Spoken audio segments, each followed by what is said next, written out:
Hello student, नमस्कार सभी को। मैं सविता एक बार फिर से आप सभी का हार्दिक स्वागत करती हूँ अपने परिवार द एग्जाम अड्डा पे। आप सब कैसे हैं? उम्मीद करती हूँ आप सब अच्छे होंगे, मस्त होंगे। तो चलिए शुरू करते हैं आज का सेशन। उम्मीद है आप सब अच्छे से अपनी तैयारी कर रहे होंगे।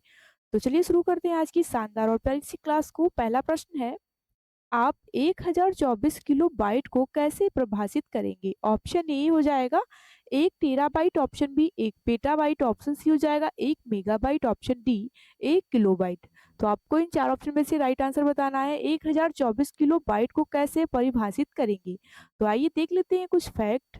4 बिट्स बराबर 1 निबल, और देख लेते हैं 8 बिट्स बराबर देख लेते हैं 1 बाइट, और 1024 बाइट्स बराबर 1 केबी। केबी मतलब किलो बाइट, और 1024 किलो बाइट्स बराबर 1 MB।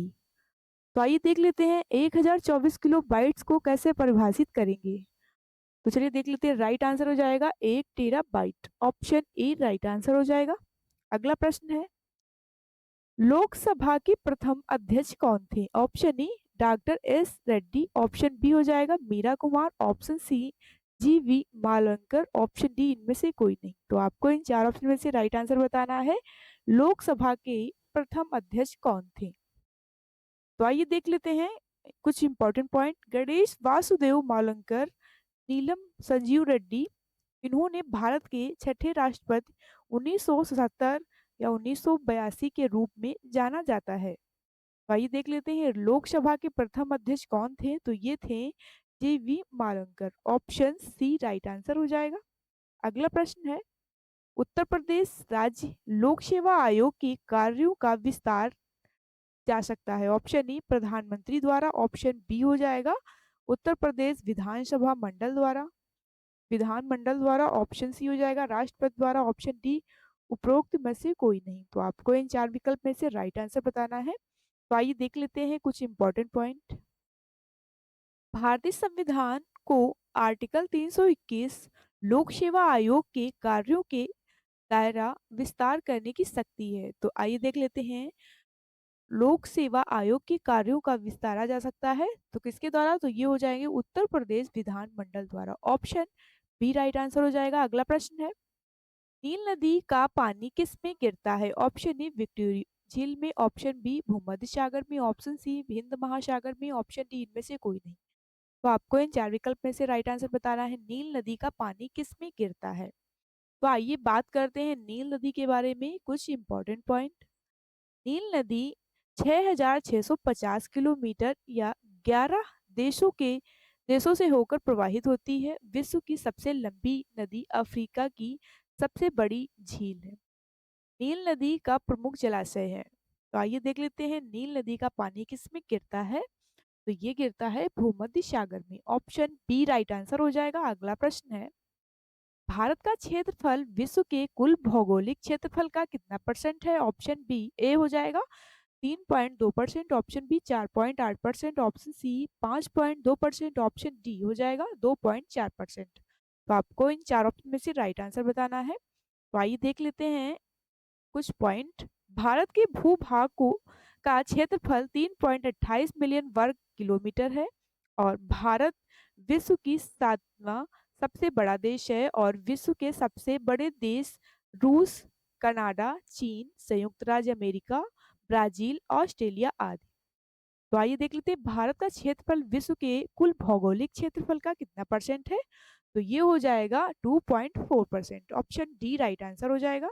अगला प्रश्न है, निम्नलिखित में से कौन सा असत्य ध्वनि तरंगे तरंगे हैं? ऑप्शन ए ताप, ऑप्शन बी हो जाएगा अनुदैर्घ्य, ऑप्शन सी विद्युत चुंबकीय, ऑप्शन डी हो जाएगा यांत्रिक। तो आपको इन चार विकल्प में से राइट आंसर बताना है।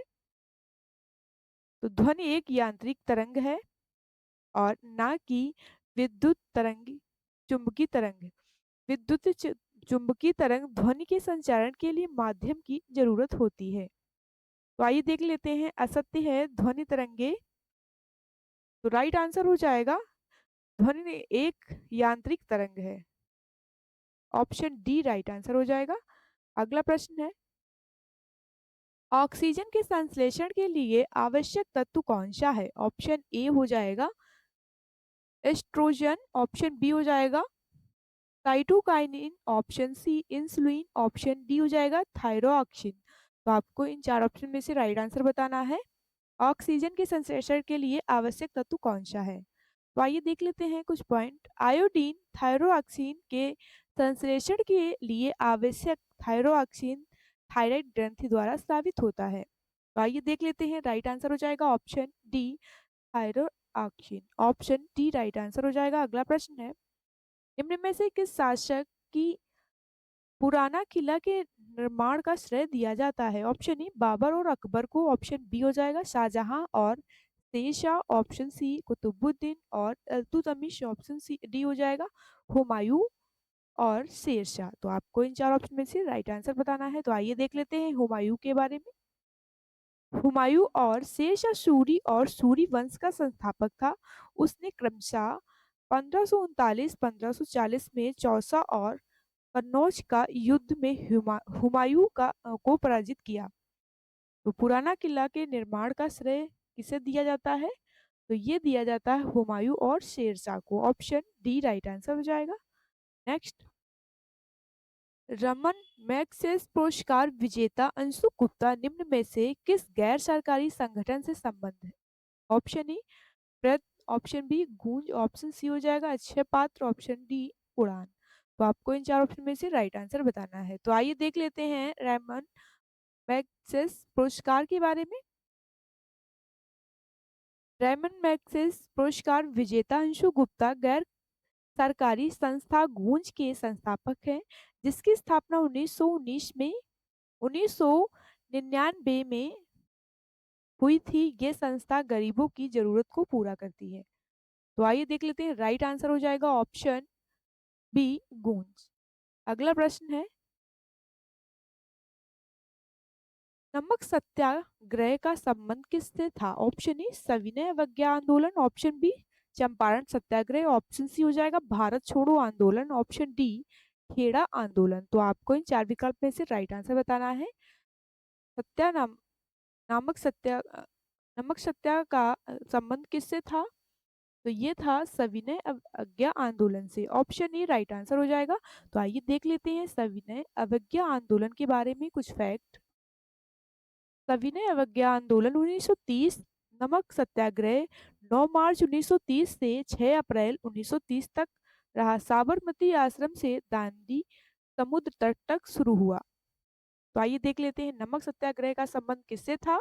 तो ये था सविनय अवज्ञा आंदोलन से। ऑप्शन ए राइट आंसर हो जाएगा। अगला प्रश्न है, जनता पार्टी द्वारा किस वर्ष में किस पंचवर्षीय योजना की अवधि के 1 वर्ष को स्थगित कर दिया गया था?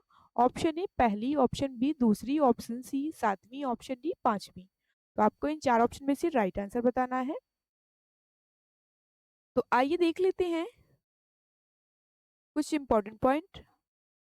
पांचवी पंचवर्षीय योजना 1974 से 1978 का मुख्य उद्देश्य गरीबी उन्मूलन तथा आत्मनिर्भरता प्राप्त करना था। इसी योजना के अंतर्गत आर्थिक स्थायित्व लाने को उच्च प्राथमिकता दी।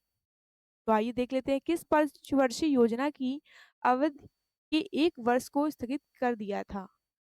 तो राइट आंसर हो जाएगा ऑप्शन डी पांचवी।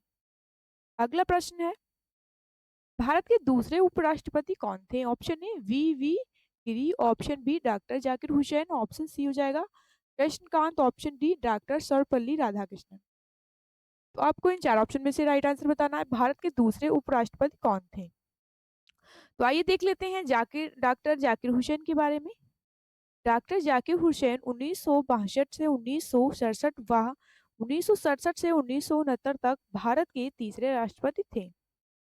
तो भारत के दूसरे राष्ट्रपति कौन थे? तो ये थे doctor Zakir Hussain. Option B right answer हो जाएगा। अगला प्रश्न है, निम्नलिखित में से कौन सी निष्क्रिय गैसों की कक्ष में केवल 2 इलेक्ट्रॉन होते हैं? Option a helium, option b neon, option c Neptune, option सी हो जाएगा नन। तो आपको इन चार ऑप्शन में से राइट आंसर बताना है। कक्ष में केवल 2 इलेक्ट्रॉन होते हैं। तो आइए देख लेते हैं, हीलियम एक निष्क्रिय गैस है क्योंकि बाहरी कक्ष में 2 इलेक्ट्रॉन होते हैं। तो राइट आंसर हो जाएगा ऑप्शन ए हीलियम। अगला प्रश्न है, ग्राम सभा एक क्षेत्र में रहने वाले सभी वयस्कों की सभा होती है। ऑप्शन ए जिला, ऑप्शन बी राज्य, ऑप्शन सी हो जाएगा नगर, ऑप्शन डी पंचायत। तो आपको इन चार ऑप्शन में से राइट आंसर बताना है। ग्राम सभा एक पंचायत के क्षेत्र में रहने वाली वयस्कों की सभा होती है। ऑप्शन डी राइट आंसर हो जाएगा। अगला प्रश्न है, गंगा नदी के निम्न में से किस भाग को राष्ट्रीय जल मार्ग घोषित किया गया? ऑप्शन ई प्रयागराज से हल्दिया तक, ऑप्शन बी नरोरा से पटना तक, ऑप्शन सी कानपुर से प्रयागराज, ऑप्शन डी हरिद्वार से कानपुर। तो आपको इन चार विकल्प में से राइट आंसर बताना है किस भाग को राष्ट्रीय जल मार्ग घोषित किया गया है। तो ये किया गया है प्रयागराज से हल्दिया तक। ऑप्शन ए राइट आंसर हो जाएगा। आइए इसके बारे में देख लेते हैं कुछ फैक्ट। प्रयागराज से हल्दिया ये राष्ट्रीय जल मार्ग संख्या 1 प्रभावित होता है। राष्ट्रीय जल मार्ग 1 को गंगा भागीरथी हुगली नदी तंत्र भी कहा जाता है। ये हल्दिया से प्रयागराज तक गुजरती है, जिसकी लंबाई 1620 किलोमीटर है। तो चलिए देख लेते हैं अगला प्रश्न है, हुक्का जलप्रपात कहाँ स्थित है? Option A Germany, option B New Zealand, option C Spain, option D Australia. तो चलिए देख लेते हैं हुक्का जलप्रपात कहाँ स्थित है। तो ये स्थित है न्यूजीलैंड में। ऑप्शन बी राइट आंसर हो जाएगा। अगला प्रश्न है, निम्नलिखित में से भारत में निम्नलिखित में से किस राज्य में जलोढ़ मृदा का सबसे अधिक विस्तार पाया जाता है? ऑप्शन ए तेलंगाना में, option b Karnataka, option c Uttar Pradesh, option d Maharashtra. तो आपको इन चार ऑप्शन में से राइट आंसर बताना है जलोढ़ मृदा का सबसे अधिक विस्तार कहाँ पाया जाता है। तो आइए देख लेते हैं जलोढ़ मृदा के बारे में कुछ important point.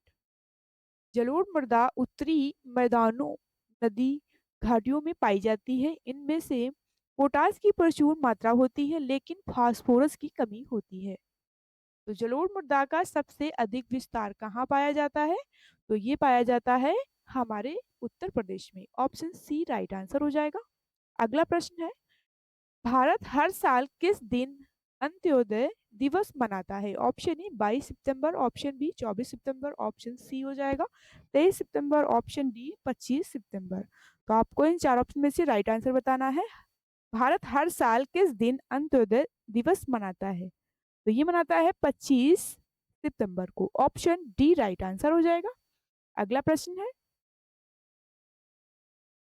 Express of India act का मूल नाम क्या है और इसे कब लागू किया गया था? ऑप्शन ए 1876 का रॉयल्टी अधिनियम, ऑप्शन बी हो जाएगा 1876 का royal title act, option C 1876 का इम्पीरियल स्टैम्प, ऑप्शन डी हो जाएगा 1875 का रॉयल टाइटल एक्ट। तो आपको इन चार ऑप्शन में से राइट आंसर बताना है।